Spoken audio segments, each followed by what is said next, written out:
Magandang araw sa lahat ng mga SS pensioners and SS members. Inanunsyo ng Philippine Social Security System na pinapalakas nila ang serbisyo. Para sa mga pensyonado, babawasan ang interes sa salary at calamity loans at palalawakin ang coverage para sa mga self-employed. Narito ang mga bagong hakbang na gagawin ng SSS ngayong taon. Serbisyo para sa mga pensyonado. Nire-review ng SSS ang AKO program upang gawing mas madali ang proseso. Para sa mga pensyonado, lalo na sa mga higit 80 taong gulang.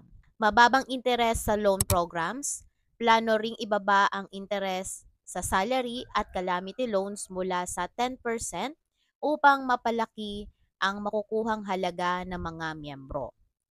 Coverage para sa mga self-employed, pinapalawig ng SSS ang coverage sa mga self-employed tulad ng mga doktor at accountant at nakikipag-usap sa PRC para tiyakin ang kanilang kontribusyon.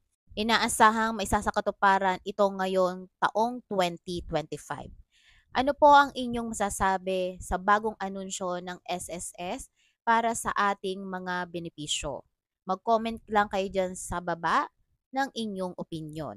Thank you sa panonood. Naway nakatulong po itong video na ito para sa ating mga pensyonado at members ng SSS. Don't forget to subscribe for more updates.